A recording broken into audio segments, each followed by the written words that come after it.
Yo, yo, yo. Welcome to the stream.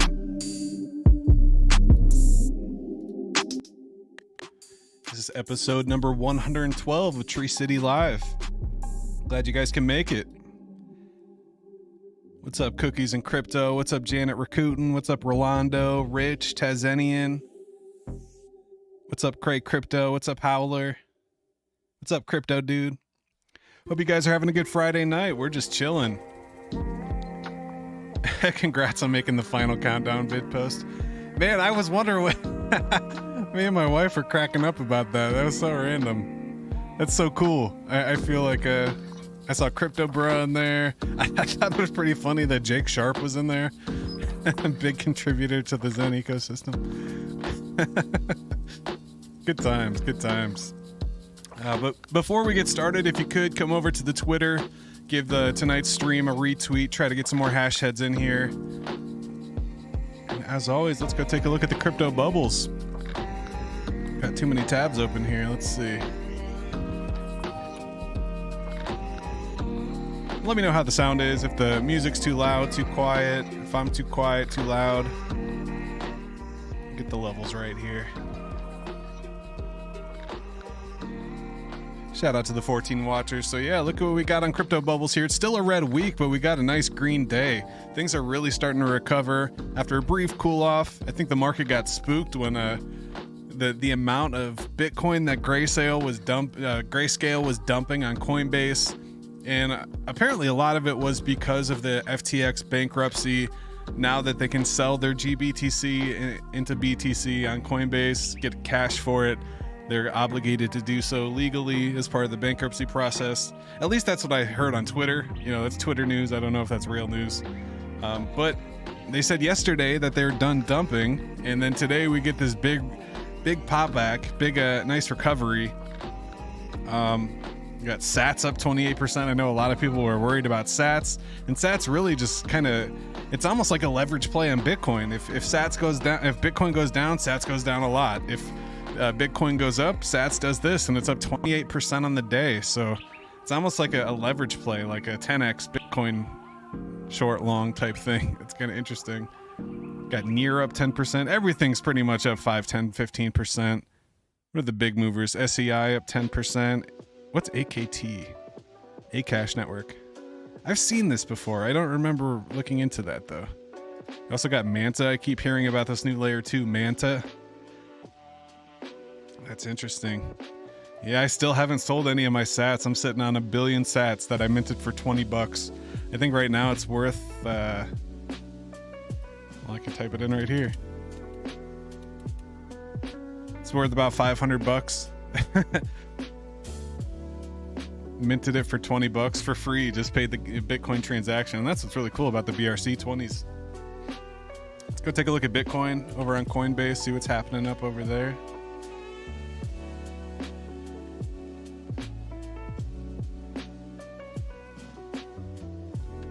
Get an upgrade for $1. I might have to do that.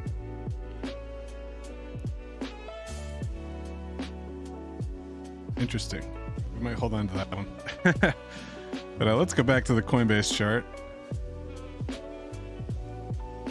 And you can see the last 2 weeks here. I mean, it's kind of hard to see with all my nonsense.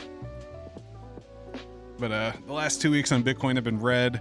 We had a lot of green candles in a row. But let's zoom in on the daily, and you can see, I mean, the last 2 weeks have just been dumping on us. Those are those two red candles on the weekly. But we held strong. I mean, we didn't even come down all the way. I was kind of expecting us to look in this range, and we really held 38.5, 39 as a strong support. And now we're making this nice rebound, and hopefully all this was not only Grayscale FUD, but FUD around Grayscale selling. Now that they're done selling, we're seeing this bounce back, and you can see this pattern right here. I mean, it's clear as day. Little falling wedge. These are always bullish to the upside. Typically, you could actually just take this, move this right here. And maybe we'll go knock on the door of 50K again. You know, it's possible. Like I was saying a couple weeks ago, about a month ago, We're going to go knock, and if it's bullish, we're going to break through with the ETF news. If it's a sell the news event, we're going to bounce right off of it. And then it wasn't really a sell the news event, but Grayscale had to unload all that Bitcoin. So while you have these other ETFs with positive inflows, you have Grayscale with this massive outflow just dumping on the market. And now that they're done, we're starting to see this green, so that's kind of exciting. Yeah, hit the like. Thank you, Crypto Dude. What's up, Janet? It's cool to see the hash heads in the chat.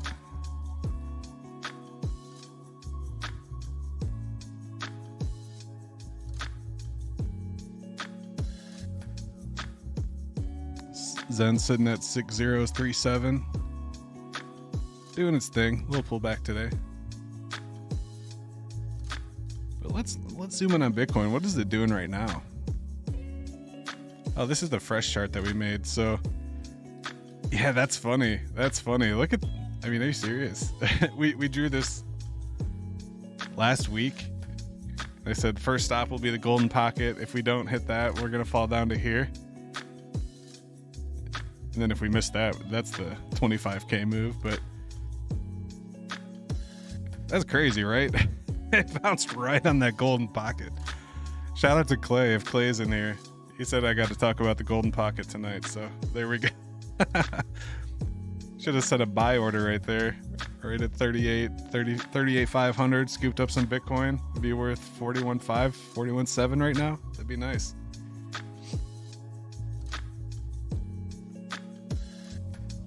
Give me 1 second. I gotta blow my nose.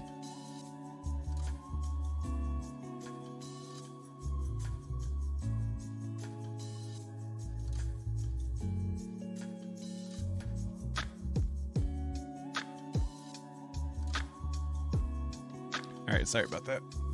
It's getting hot in here, getting all stuffed up.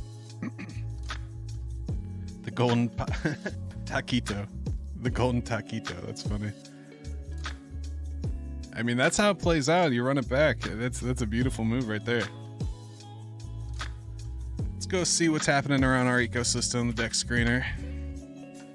See what's happening around Zen. I saw DB Zen on PulseChain was getting some big moves. That's exciting to see. Verify I am human. What's up, crypto bros? Oh no. Is my chat gonna turn Spanish again like that one night? That was hilarious.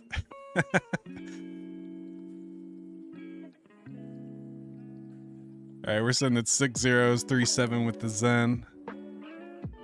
Yeah, we kind of came through the support, but we moved right back above it and we're bouncing. What does this go back to? We're looking at the 1 hour here. Let's look at the daily.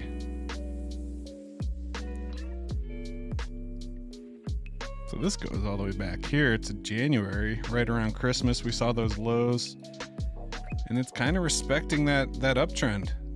That's nice to see. If we zoom into the 1 hour here, I mean, geez, it's literally someone setting buy orders right on this uptrend. That's interesting. Zoom into the 15-minute. Can't really see the RSI here. I mean, that's pretty cooked. That looks like it's got to come down, but it's looking nice. I mean, once it starts running, you know what can happen.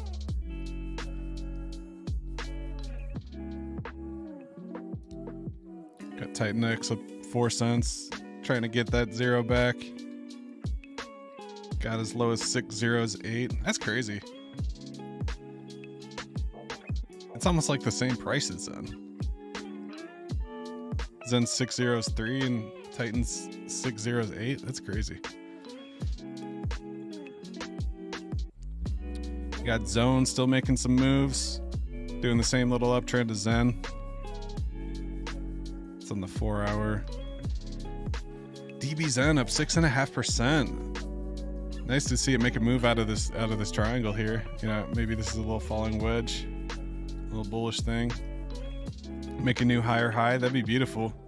Right here on the daily. What's it look like on the 1 hour? I mean, we're just ranging.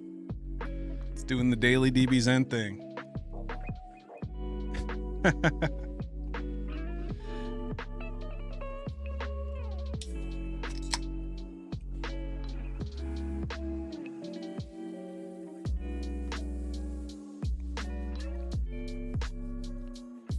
Holy shit. Avalanche DBZen up 60%. Never looks like it though. These swings are so big, you can't really tell. You go from the top of this is a 60% down, followed by a 60% up. That's just crazy, crazy swings. 10% up on BDXN. Yeah, things are moving up for DBZen. I think people are getting hyped for Mastodon. Jeez, look at Phantom. Up to 2 cents. Holy shit. That's pretty wild. I forget how much DBZen Phantom I have. I might have to go check. I was scooping that up under a penny.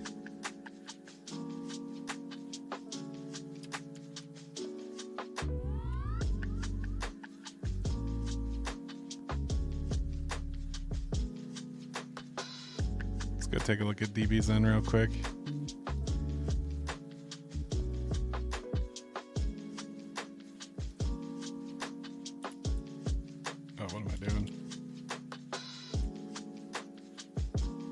Want the Phantom Opera, the chosen chain for the fork of X1.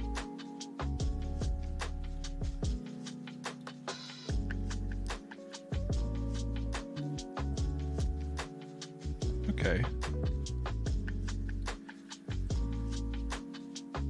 So we got about 5,000 DBZen. It's built up about 10 Phantom. That's pretty cool. What's 10 Phantom?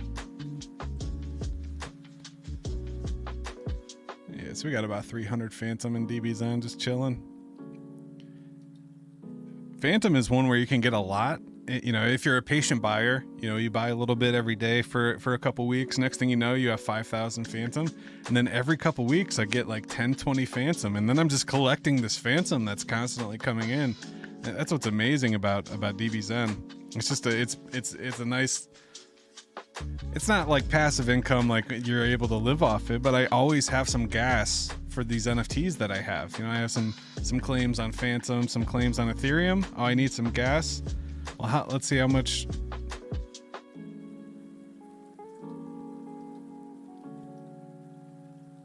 Give it a second. Damn, we're sitting at 11 Gwei right now too. That's pretty cheap.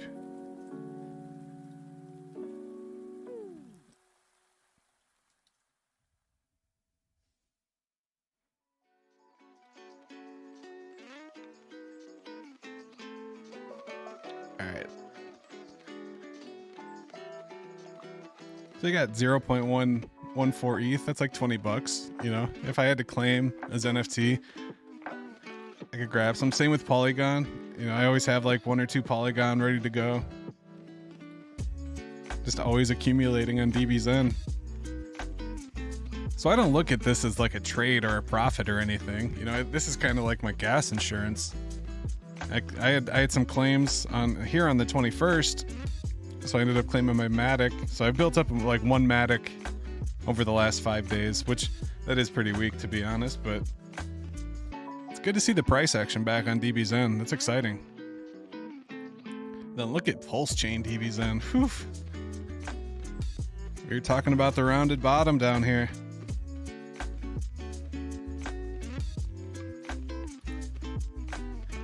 You know, that is just such a smooth recovery right there. Just a nice... Oof.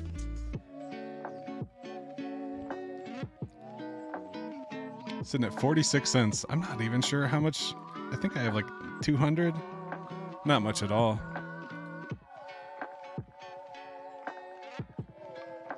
You got 30K Phantom DBZen. That's what's up.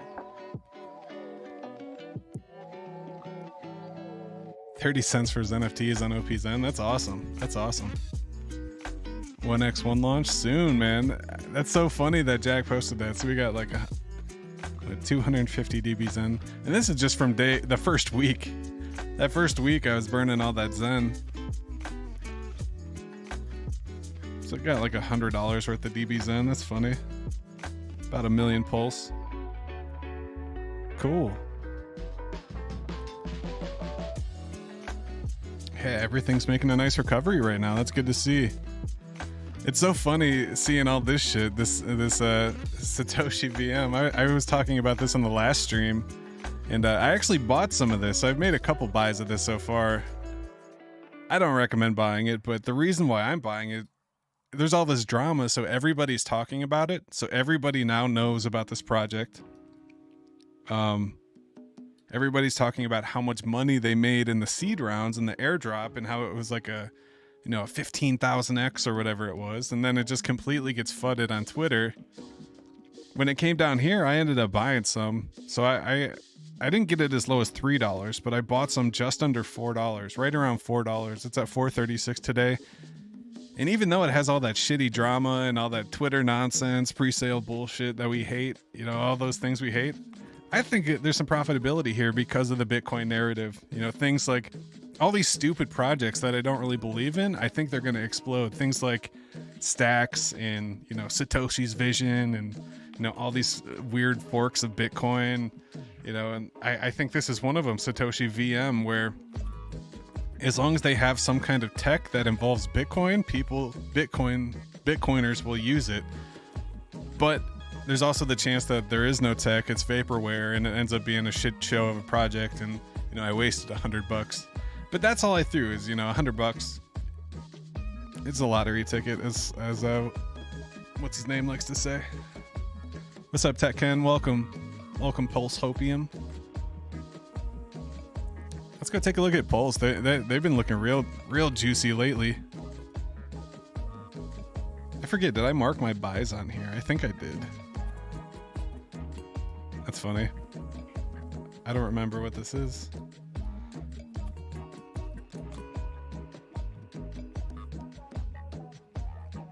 But this is moving right now. From 4 zeros 5 all the way up to 3 zeros 1. Sheesh. It's the 4-hour chart since January 7th, just moving. And this is a nice, perfect little retracement. It kind of came down to this support here. And I bet if we draw the VRVP, we'll do the fixed range for this one.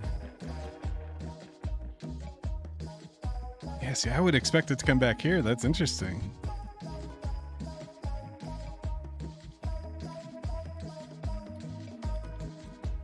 But that's where it wants to be.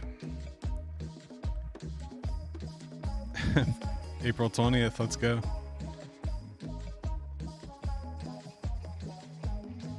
PulseX, oh yeah, this is where I bought, this is where I marked. So this bottom yellow line was where I purchased, I bought back some PulseX, 5 million. So when I did my sacrifice, I actually sacrificed 2 BNB and I got 10 million PulseX. I sold it back here. I actually sold it, I got super lucky.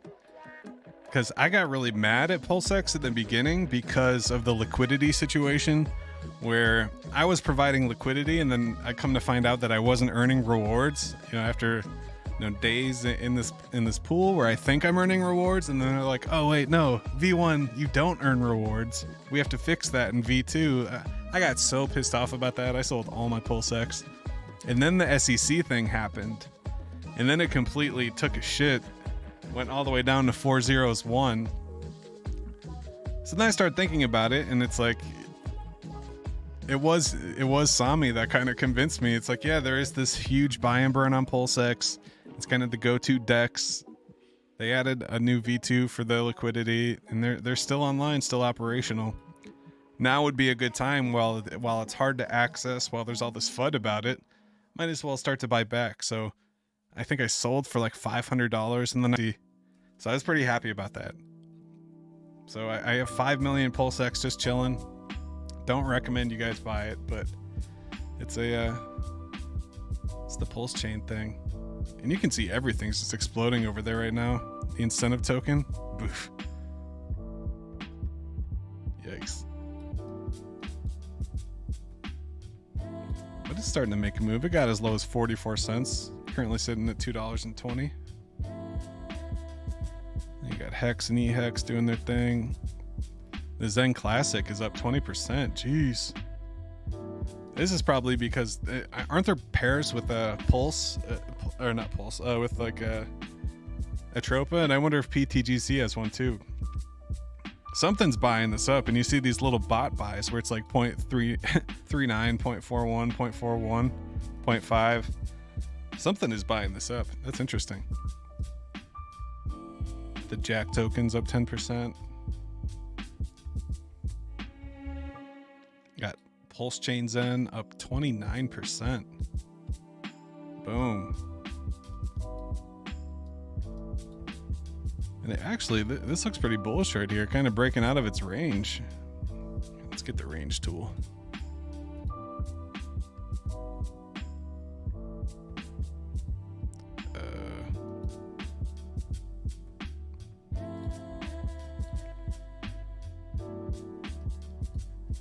Yeah, I mean, even if you use the top of these wicks, it's kind of back in there, but that'd be nice to see it get back up here. That'd be cool. PZen doing its thing, and I wonder if this is a result of DBZen's price going up, or is DBZen going up because PZen's going up? That's interesting. Yeah, and there's PTGC absolutely mooning right now.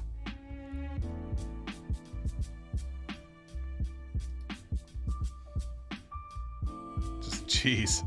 Like, holy shit. Shout out to everyone in the Zen ecosystem that burned for this. He actually didn't burn for this, he burned for the other one, and then this was the airdrop.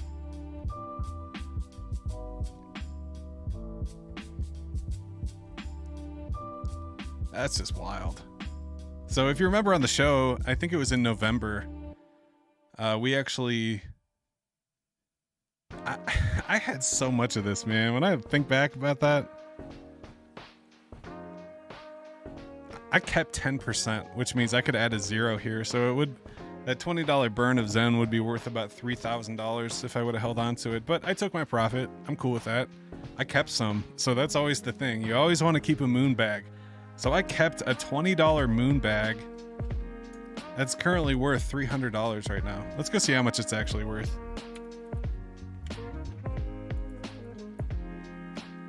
And they have an interesting setup where they go around to other coins and kind of pair with different pairs around the PulseChain ecosystem.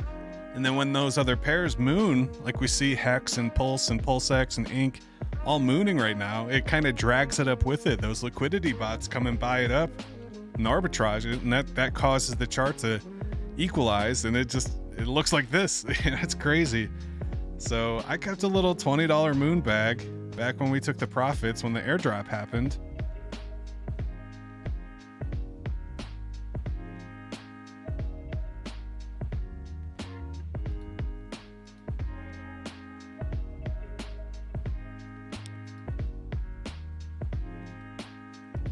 Yeah, so I have my 10 million TGC sitting in the staking pool. So let's go see what this is worth right now. It's worth $321, that little $20 moon bag I kept. But I locked it up until my birthday. So I locked this up on November 7th, which is good because once that would have hit $100, I would have dumped it and I would have just not had it. But since I held on to it, now it's worth $300. It's that delayed gratification. Then I can claim the stake on 518. So that's kind of cool. I could claim it now for a 30% fee, but it would have to go to something crazy. It would have to be like, I might do that at $1,000 and sell half of it or something. Take the 30% hit and then keep 20% in. Do something like that.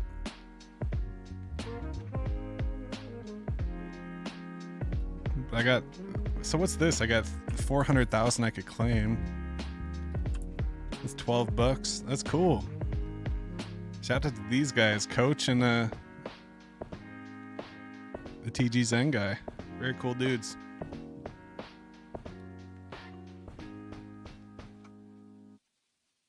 All right, well, why don't we pivot over to X1? There's a lot happening around the ecosystem with X1. I have all these notes typed up. Let me, Well, first, let's talk about hash token. So this is kind of a thing. If you're a validator on the X1 testnet, so if you're in the ZenBlocks chat or the X1 validator chat and you're helping verify the network, you're running a validator, you can put any amount of XN in validator number 8, which is my hash head validator. And then you can come here and claim 420 hash tokens. And these hash tokens don't mean anything. I'm just testing a smart contract that I designed myself, making sure everything works smoothly. And then what I'm thinking is for mainnet, because right now in testnet, it's just unlimited cap supply. Everybody can claim 420. There's no limit, so it's easy to manipulate. You just have to send, one token to 1,000 wallets, and then you can claim 420,000 hash tokens. So it really has no value. It's just more so something fun to do to generate traffic and, build up those transactions on the testnet. So I just wanted to kind of test myself and see what it was. So that's exactly what we've been doing. What I didn't expect, let me make sure we're on the right network here.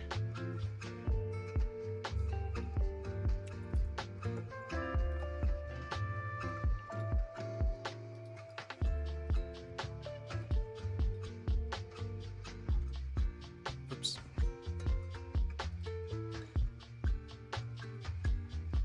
Switch over to the right wallet.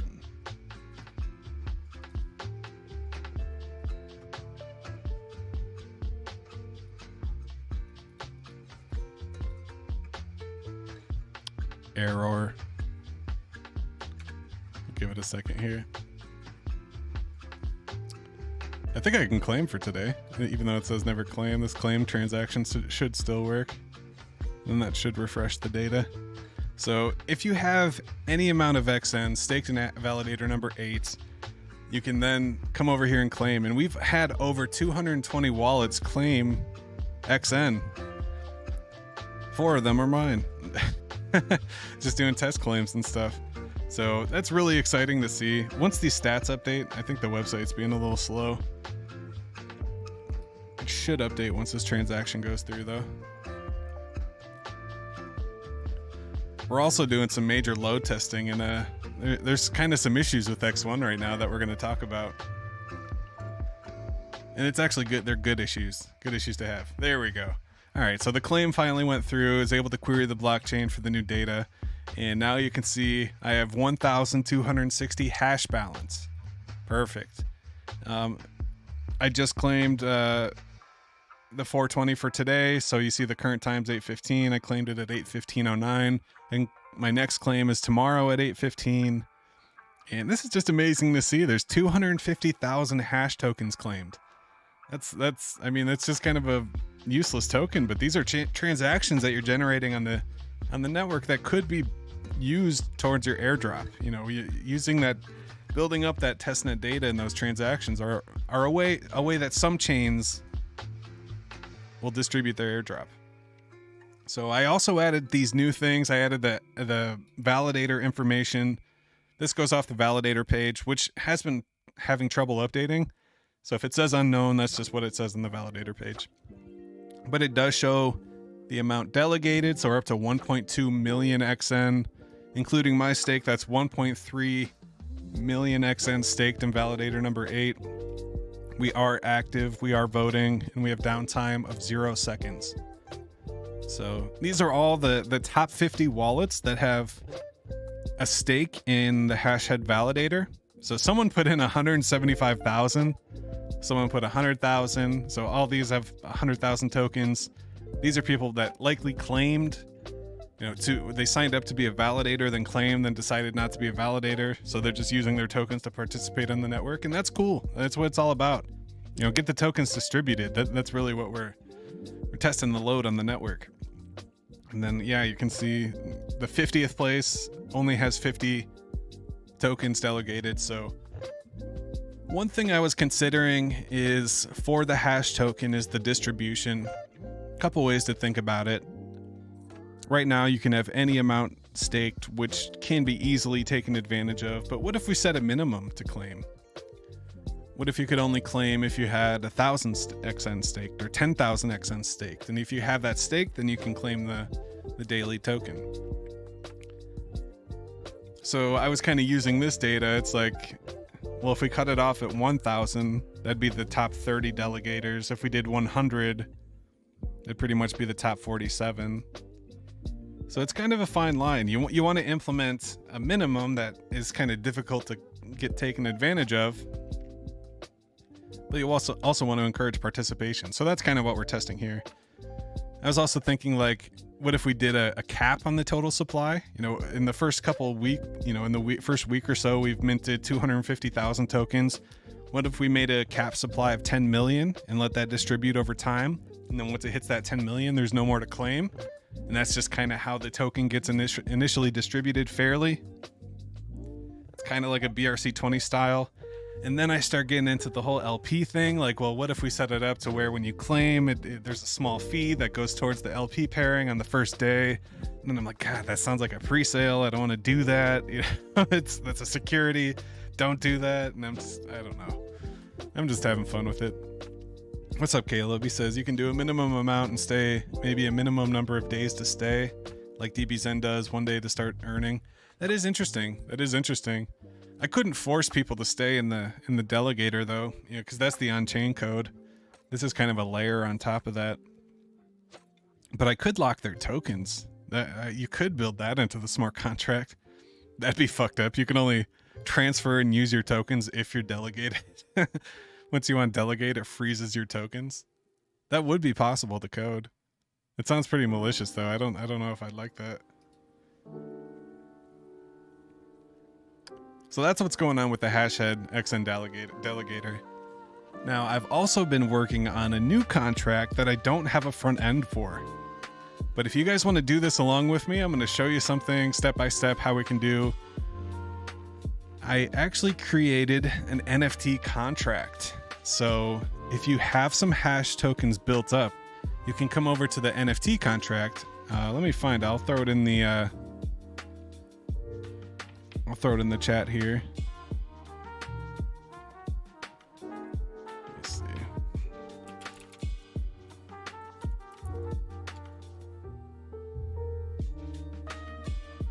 Okay, so yeah, we got some. That's interesting. People are still actually minting these. So we got the Hashhead.io Validator Participant NFT. And I don't have a front end for this yet, but you can actually interact with this directly in the Blockchain Explorer. So I'm going to put the link in the chat for the contract. This is the Hashhead Validator Participant NFT, and this is how this works. So you notice on the claim page, I have an option to burn hash. So there's a function to burn. So to claim this NFT, you can burn 1,000 hash tokens within this contract, not on the page. You don't go to the page and burn. That's a no-no. Don't do that. But what you can do is come over to the contract, go to the write function, and there's this mint NFT function. And that mint NFT will take 1,000 of your hash tokens and then burn them, and then in exchange, you get the NFT. We need a front end to do this because first you have to approve 1,000 tokens for the contract to use. And I'm going to show you how to do that real quick. So you have the contract address here. You can grab this and then take it over to the token contract page. So the hash token contract page is at the bottom of hashhead.io. It's this white link down here. Hash token contract. So we're going to go ahead and click on this hash token contract. This is going to take us into the hash token. So there's two different contracts. We have the hash token, and then we also have the validator participant NFT. Once I'm in the hash token contract, I have to allow the participation NFT contract to spend 1,000 tokens so it can burn them. To do that, we have to grant approval. Normally in the dApp, it just does this automatically. That's why you have to hit the button twice, once for the approval and then once for the trade. You can also do this manually on chain, and that's the way we have to do this until I finish building the front end. So if you come over to the hash token page, you go to the write contract, and we're going to write an approval to spend your tokens. So you go to the first function, number 1, approve. Then you go to the validator participant NFT contract. We're going to grab this contract address, and we're going to tell it that it can spend 1,000 tokens. So for the spender, that's going to be the contract that we're allowing to spend. So we're approving it to spend. It's going to be our spender. That's the validator NFT contract. Then we have to set 1,000 tokens. So we type in 1,000, but there's an extra step. we also have to tell it to use the special blockchain format numbers. It's this it's the UINT 256, and it goes off the token decimals in the contract. And this contract specifically has 18 decimals. So we're going to type in 1,000. We're going to hit this plus, and then we're going to hit 10 to the 18th because there's 18 decimals. So we have the contract address here. We have 1E plus 21. You know, that's 1,000 to the 18th power times 10 to the 18th power. And there we go. So now I can hit write, and it's going to... Oh, motherfucker. Let's do 999. It is actually 999. So do 999 times 10 to the 18th power. So 999, 10 18th. And that's a bug that I have to fix. So we're going to approve 999 tokens, hash tokens. And we're approving them in the hashhead token contract. So once this contract gets approved, boom, we can now allow this contract to spend those tokens. So now I can go back to the validator participant NFT contract, and all I have to do is click the mint NFT at this point. So I approved it to burn the 1,000 or the 999 hash tokens. It's going to take those hash tokens out of my wallet, burn them, and in return mint the NFT. I think I already did it with this wallet, but let's see. It should fail if I already did it with the wallet. So I may not have, though. Okay, so it's allowing me to do it, so I must not have. This is good. So since I've never minted the NFT with this wallet, and I've approved the NFT contract to spend 1,999 hash tokens, I can now press confirm, and it's going to take those 999 tokens and burn them, and then give me the NFT back. And you can see, boom, the mint NFT contracts transactions confirmed. If we go into the transaction rather, you can see token burning. So token burning 999 hash. So it took the 999 hash out of my wallet and burned them, and then I token minted token ID number 8. So I've limited this to 100 hash NFTs. So the first 100 validators that have claimed 999 hash tokens by validating in hashhead validator number 8.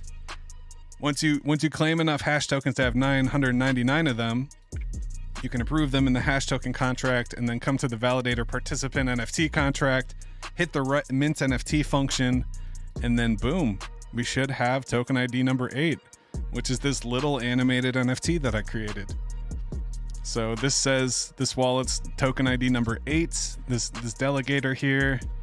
I can open this in a new tab. I can see the full size of the SVG, and it's kind of that whole hashhead matrix screen vibes. Established 2024. I mean, I almost put 2023 because technically Hashhead was established in 2023, but the validator was born in 2024. So it worked. You minted one too. That's cool. I should be able to see that on chain now. So if I come back to the contract here, yeah, 2 minutes ago, there you are. That's cool. So we're up to 9. So this is just me experimenting, me learning for myself how to do this kind of stuff, you know, and by doing this and by participating, we're creating traffic on the test net, and we're helping out, you know, test everything really. I was kind of wondering if Jack or, you know, their team thought this was annoying, because if you look at the contracts that have been launched on here, it's really just kind of me. Oh no, we got some. Look at Obi-Wan. That's cool. Shout out to Obi-Wan. We got Obi-Wan rewards, Obi-Wan token. I wonder if he forked me. That's cool. I didn't know this was a thing. Shout out to Obi-Wan. I want to go participate. Did he take my code? I hope he did. That's interesting. Shout out to him. What's his validator? Let's see. Burn from mint. Set minter. Yeah, this is my contract. So if we come over here, we should be able to see.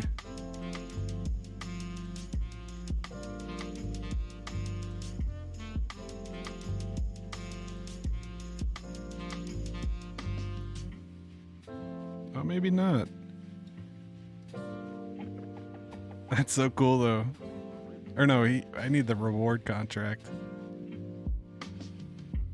Man, shout out to this guy. This is cool.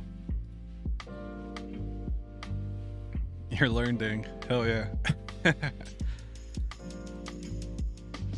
So if we come over to the reward contract, we should see next claim time, minimum stake amount.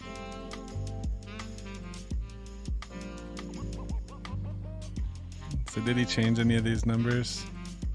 369 reward amount, yeah. So I should be able to see his validator. Yeah, he's number 65. So, okay, so I'm gonna come over here and I'm gonna claim some. So what we're gonna do is we're gonna go to the claim.hashhead page. At the bottom, I have a link to the X1 wallet. I'll throw this in the chat for you guys as well.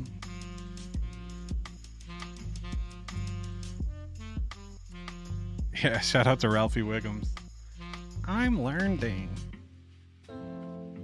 Simpsons is great. All-time great TV. But okay, so once we're in the X1 wallet, we're gonna head over. What wallet is this? Number 4. Yeah, this one has more XN. What number did I say? Validator number 65. So we're going to add delegation. I'm going to delegate 10 XN to validator number 65.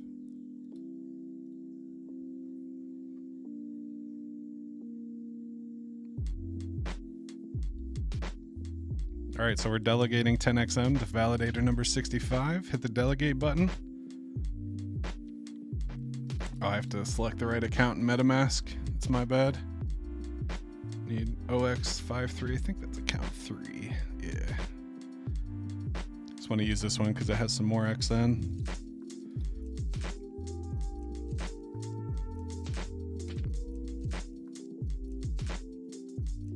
All right, so we got our 10 XN inside of his contract. And now if I go back to his reward contract, I should be able to claim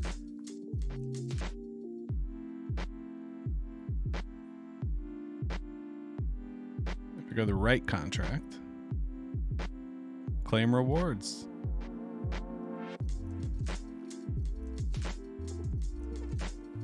Ah, so he doesn't have, I wonder if he has to set, he doesn't have it correct.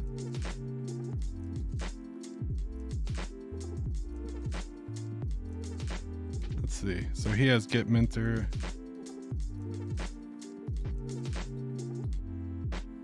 It should be this 07D9.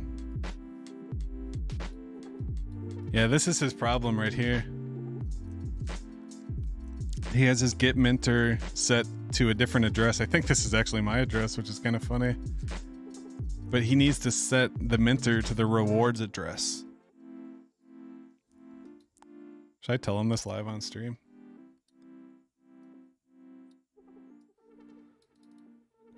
That'd be funny, right? I'll do it in the validator knowledge.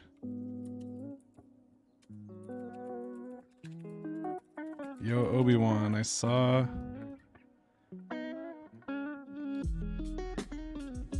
Get these gifts out of here before they get me banned. Yo, Obi-Wan, I saw you deployed a contract for rewards.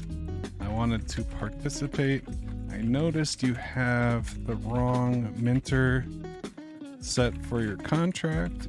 If you set the rewards contract to be the minter on the token contract, it will allow the rewards contract to mint the token and us to claim. Let me know if you need any assistance. Yeah, shout out to Obi-Wan. That's so cool.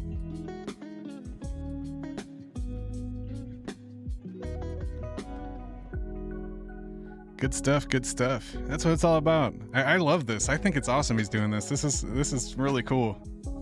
He's running a validator and he deployed his own token. I want some Obi-Wan token. That's what's up. Shout out to Obi-Wan. I wonder if he was trying to set Let's look at the transactions. So he's minting and burning. Oh, unless he deployed a new contract. Yeah, no, it's allowing him to mint because he has it set to himself. I see. Hey, he's got a hash NFT too. That's cool. Hey, Caleb, shout out to you. Good stuff, good stuff. So that's what's going on with, that's where I've been for the last 2 weeks. I've been working on this. I've just gotten completely inspired to do these new things, play with these test nets. I was talking last week that I wanted to do the airdrop video, and this was actually kind of part of it, is participating in these networks. And I'm like, oh man, the validator idea. I could do a token with my validator, and that totally sent me down this rabbit hole. Now we have this hash token with the hash NFT, and then Obi-Wan's forking the contract, making his own, which is absolutely amazing. That makes me so happy to see. What I was saying is like, what made me think of that is like, I was coming over here to say no one else was deploying contracts but me. And boom, Obi-Wan, that's so cool. But you can see the hash head participant. I minted a,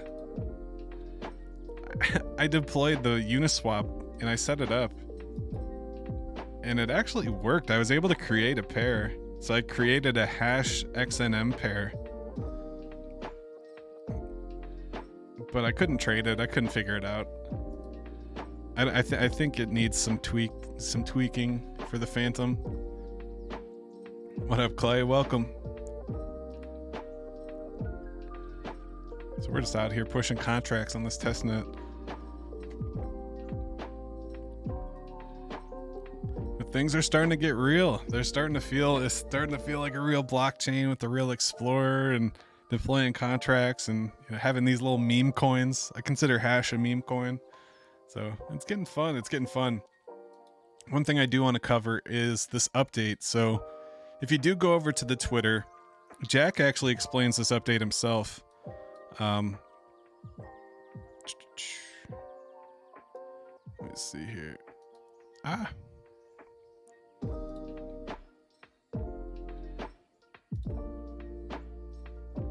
So if you come over to the ZenBlocks Telegram and you look at the pinned messages, there's this 7-minute long message. Hey guys, just wanted Jack to give you an update on what's going on period where you. So I earlier I kind of went through this, tried to get a feel for what he's talking about, and this is exactly what he's saying. The too long didn't read. So let me get this narrowed down here. We can kind of zoom in.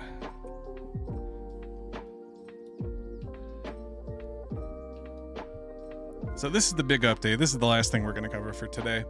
You finally got your tokens? Hell yeah. Hell yeah. That's what's up.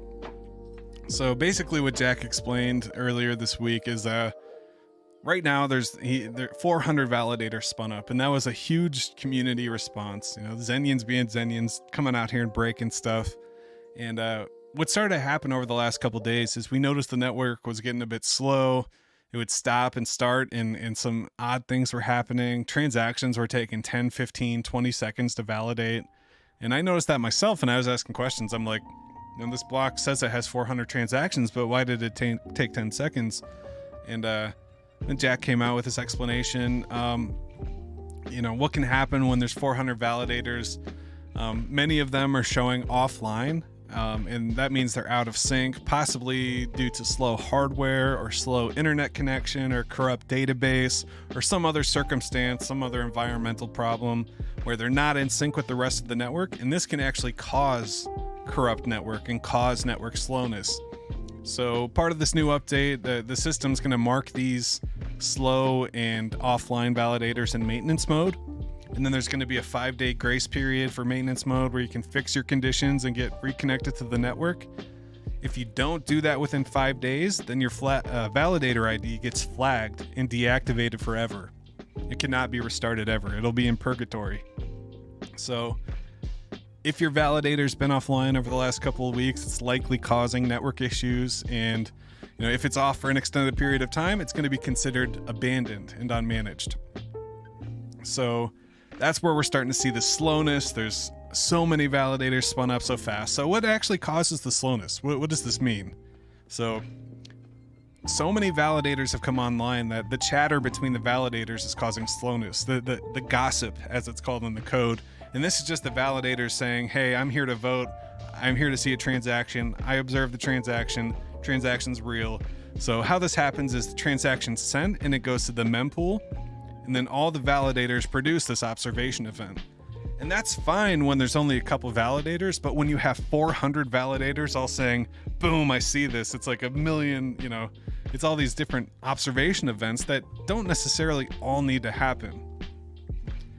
Because right now what's happening, every validator, it has to talk to all the other validators to confirm that they have consensus on these transactions. And now that there's so many, there's too many, and it's causing the slowness. They're waiting for the slowest validators to agree with the fastest validators, and it's kind of the weakest link, the slowest one in the race. It's kind of holding us all back. So the validators exchange messages. If all validators right now agree on the message and reach consensus, then it executes the transaction. And that's kind of where the problem is. Validators are waiting for too many votes, and it's causing the slowness on the consensus. And that's where you notice you send a transaction and boom, you have to sit there for 10, 15 seconds. It's actually waiting for all the validators to come to consensus, and then they do, and then it executes. So the big news is this new node update that should be coming anytime now. And the new code will actually weigh the voting by stake. And what this means is it's going to matter how much you have staked to be validating transactions. And this allows the network to speed up to a finality time of 1 to 2 seconds. And what does that mean? That means we can make the network faster if we have less people voting.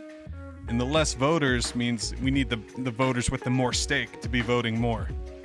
So this update should limit the number of observable votes to the quorum of votes selected by the staked weight. So think of the quorum as a group of validators that it's the committee, the committee of validators that gets to decide the transaction. So rather than being a committee of 400, it's only going to be a committee. I keep saying committee. It's only going to be a committee of 5 to 15 validators rather than 400. So that way, when the transaction hits the mempool, we only have to wait on 5 to 15 validators to make that decision rather than waiting on all 400.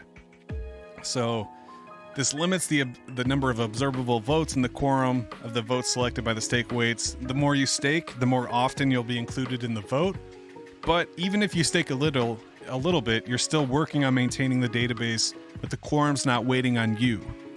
So say, you're running a validator and you're not picked on the quorum, you're still going to have to do some work to gather the messages on your node, disseminate that to the other nodes, and kind of reinforce the network.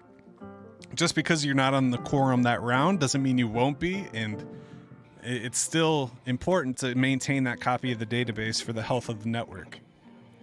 And then if a top node drops out of the quorum suddenly, the next node up will step up. So you kind of have to always have your node ready just in case that happens. And then how does it decide on the quorum if all the nodes are staking equal? How does it make that decision? So obviously we cannot have all the nodes make the decision because that's what's happening right now. It's a waste of energy, and it's also slowing things up because we have to wait on the slow nodes. So between 7 and 15 nodes will be selected in the quorum to make a decision for each particular epoch. Epoch is the amount of time until you get your next reward. That's kind of like the amount of time that committee's in office, you could say. So there's a committee for an epoch. They'll decide on some blocks. After a few minutes, these nodes will rotate into a new group of nodes. They'll delegate who gets to be in the next quorum, and then they're selected as the new committee. And then every couple minutes, these committees rotate per epoch. And it's just kind of a constant stream of new committees. It's really interesting. And that's what this next update is coming out with. So the nodes rotate per epoch and committee, and this increases the speed while maintaining decentralization by rotating nodes. So it's not like something like Binance where it's the same 20 nodes constantly validating the network, and it's only those 20 nodes. It's centralized to those specific nodes. We could have thousands and thousands of validators, and they're going to kind of rotate into quorums, into committees. And within that committee, the ones with the highest stakes are going to make the decisions faster and pass it down to the rest. And then the committee changes. And the ones within the committee with the highest stake will make the decision and pass it down to the rest. And then a new committee, the highest ones in that committee will make the decision. And it just kind of, it's this rotation that kind of constantly happens. It's so cool. It's so interesting. I'm really curious to see how it works.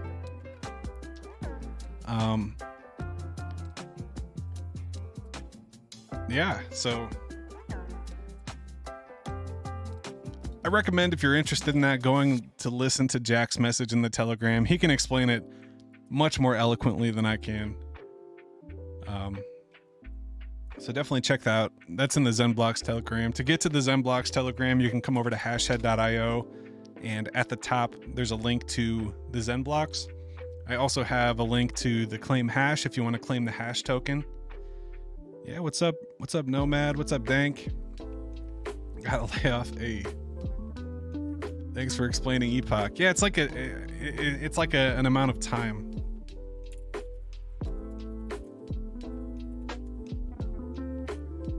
So like in Cardano, an epoch is days. So it's like 5 days. When the epoch ends, you get your rewards. So epoch is defined as the amount of time required for the blockchain to grow by K blocks. Yeah, so it's usually a block number. So like every 1,000 blocks will be an epoch or whatever. I'm not exactly sure how much that is for X1. So in Ethereum protocol, an epoch is the time taken for 30,000 blocks to be completed on the chain. So that's yeah. So it's not per block, it's per epoch that the committees will change.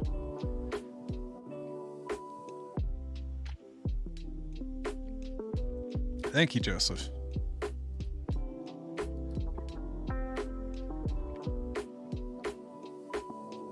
Yeah, these are great questions, though. Definitely keep them coming. I'm excited to see. So let's go check on the nodes. I know there were some issues earlier in the Telegram. Jack was mentioning he was having some networking issues with one of the servers.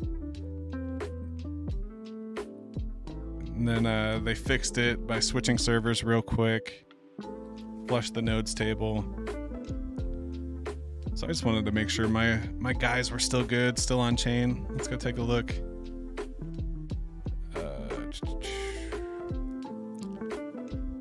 Zenobi. That's so cool. So we got the zenmaps.io validator. We are active in voting. So I'm probably going to do something with this one too. You know, kind of like the hash token. I might do its own NFT, maybe a ZenMaps style SVG type thing. I'm not sure yet. But it's like I'm like a kid in a candy store or something. Like I'm at the new playground playing with all these new toys and stuff. It's awesome. And then validator number 8.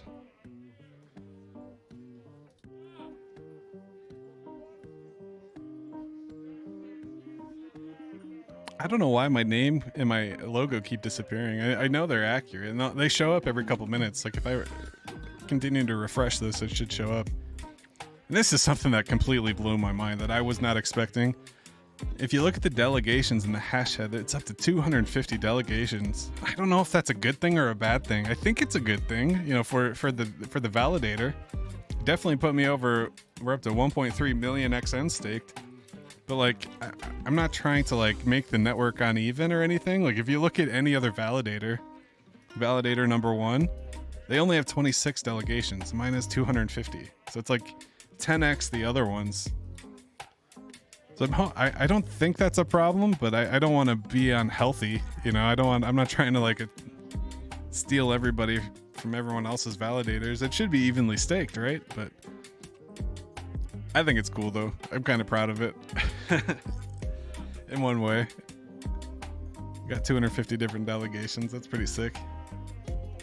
Stop being so humble. An hour of image check. Use an OG MySpace mirror pic for my YouTube account picture. Hey, that's funny.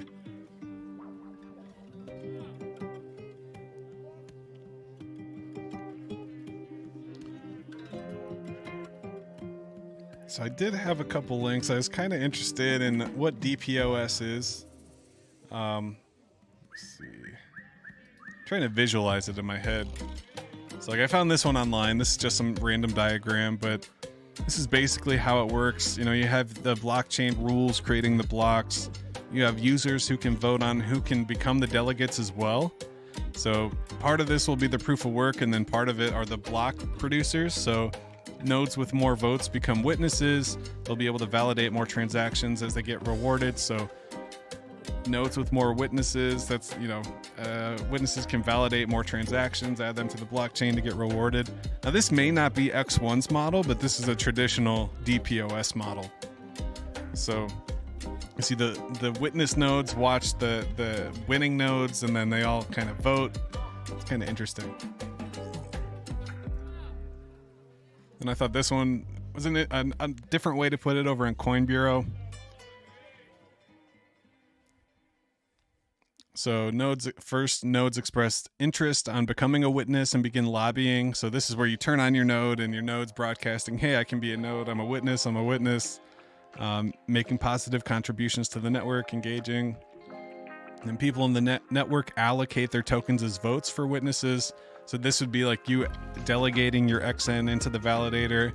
The more tokens you have, the higher their voting weight. So by getting 1.3 million XN into the hashtag validator, that gives our validator more weight, and then we're able to get more rewards because we technically should be validating more transactions. Then you end up with the ranking of nodes with the most votes allocated, the most XN allocated. The top become the members of the elected witness, and it really depends on the network at that point. So I thought this was kind of interesting. Which validators are more decentralized? It's funny it has Steam. How old is this? That's pretty funny. BitShares and Waves. I'm curious, what is the source on this? It's random Reddit.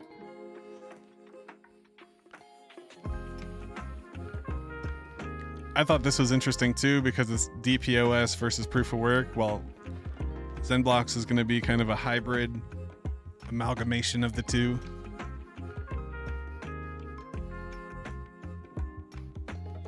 I didn't see shit. I'm not a witness. Is there a safe way to do a help session? I was close to with your scripts, but I actually had it 31 sync, but it closed the session by mistake. Yeah, Rich, hit me up. We can do a team session, you know, or Discord. If you have Discord, that's another way we can do screen sharing session. Joseph's the man, though. He's the. I still do everything manually, one by one. Copy and paste each command. I was playing with the Windows miner, though. That's pretty cool. Shout out to Woody.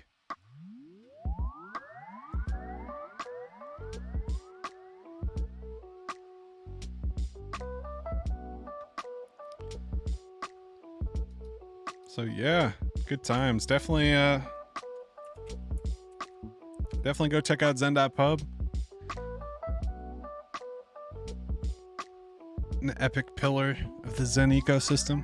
So many amazing stats and tracking, and they even have the links page over here. So much cool stuff. If you've been looking to get back into DBZen, it's always smart to check out the burn lobby statistics. You can also check your X1 or your ZenBlocks balances. But I love using this for DBZen. This is my go-to tool for DBZen. You can see the daily burn lobby, how many wallets have participated, and it's just a amazing tool that I use anytime I'm even thinking about looking at DBZen. This is where I go first. like to zoom in on the daily participants, and yeah, you can see. And we're only getting 4, 5, 6 people a day. And then over the last couple of weeks, we've been seeing highs 16, 15, 16. So a lot of people are starting to burn for DBZen. Starting to see a comeback, and that's excellent to see.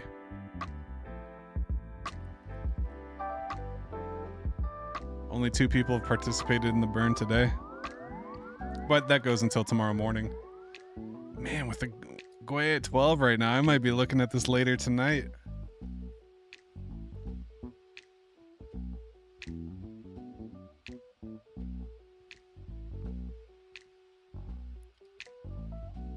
So definitely go support Zen.pub.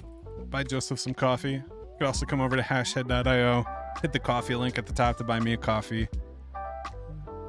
Definitely appreciate the support. I do have to pay for all these websites, and that's just the money thing. I also spend a lot of time, but the time is my pleasure, so I appreciate it all. But anything you guys contribute to, goes directly back to the channel, back to the GoDaddy and the Cloudflare and the domain, registrars and all this different stuff, hosting packages. Got to pay for the VPS, for Hashhead, all these different things. So I definitely appreciate all the love. You guys have been amazing. Still hanging on to rank 150, sitting at 149. It's 156,000 Zenium.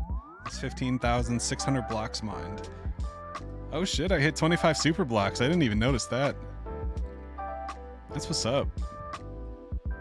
I need to check my vast. I think I'm out. I think I'm out of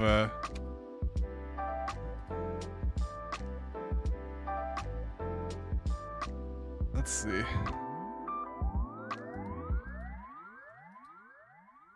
Let's get logged in over here.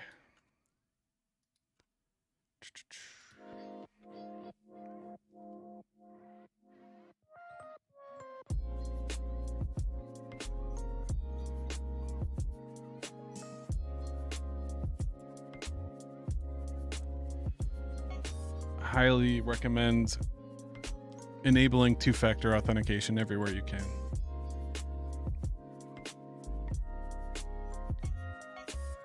Don't be like Gary in the SEC. Hey, what's up, Dank?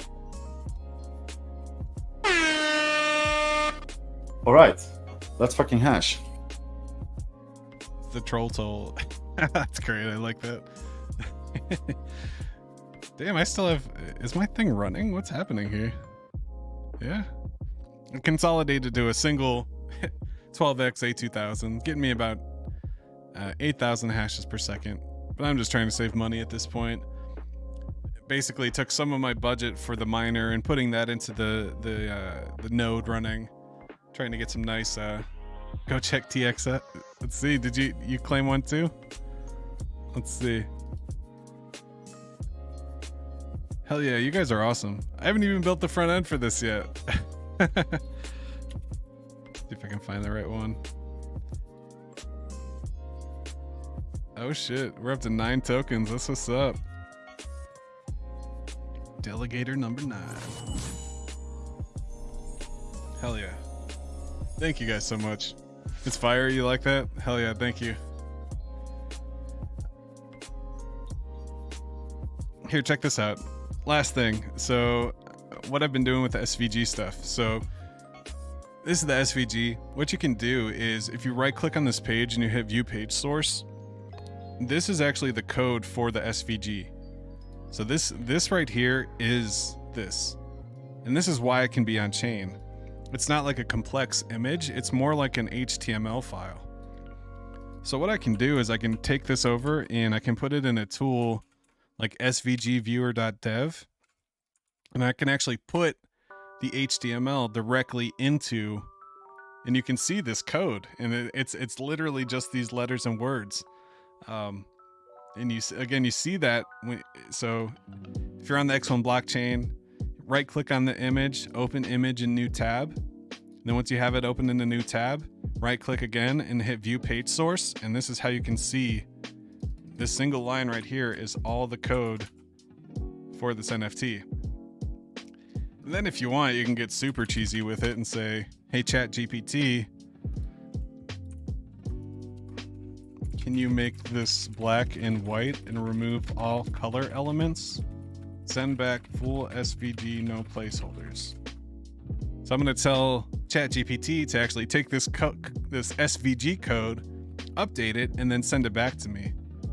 What's cool about ChatGPT, it also organizes the code in a human readable way rather than just this brick wall of text. It's getting expensive to mine. Yeah, for sure. 136,000 difficulty. That's crazy. It was so funny earlier this week. We were taking a look at the old messages complaining. There was that one day, and I think it was like September, Jack turned the difficulty up to like 6,000, and everyone's like, what the fuck was that? That was so bad. How are we going to survive GPUs? You know, it's just so great. So I told ChatGPT to turn it black and white. We'll see if it actually did. This is pretty... Yeah, it definitely turned it black and white. So it takes a lot of patience with ChatGPT, but you can make these changes. Like I can change this fill from white to blue, and I turn this text blue. So it is kind of cool, something you can do with the SVGs. And then once you have this SVG, you can turn it into base64 code, that's how it lives on the blockchain. It doesn't live on the blockchain in that HTML. It actually lives on the blockchain in this base64 code. So I can encode an SVG.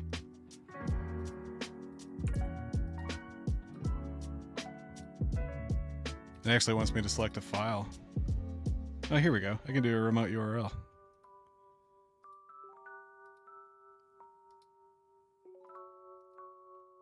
I just closed the shit.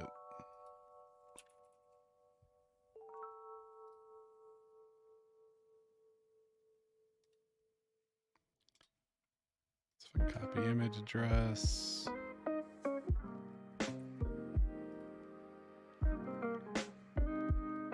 Yeah, it's not even doing a URL, it's doing the...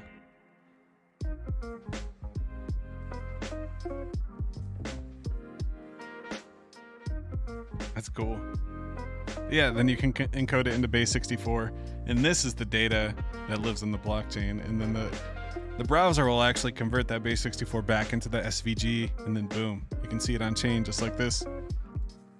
So this is not hosted. That's why there's no link, actually, now that I think about it. It's literally just giving the SVG code right here in the base64. Fun stuff, fun stuff. Well, on that note, I think we're going to wrap it up. I'll be back tomorrow. Last week was kind of crazy. We had a car die in the family, so last week we ended up spending most of our time car shopping, so I didn't get around to doing any members only videos or any videos. It was kind of a rough time, crazy weekend. So we're back at it now. So I should be able to, I'm going to try to squeeze in a member stream tomorrow morning, and then we'll do the live stream tomorrow night, and then Sunday we'll stream Simple Sunday again. So that's the plan for the weekend. I really appreciate you guys coming out, hanging out with me for the evening. I hope you guys have a good Friday night. I hope you stay safe, and I hope you stay zen. Peace. That's for the DGNs and OGs.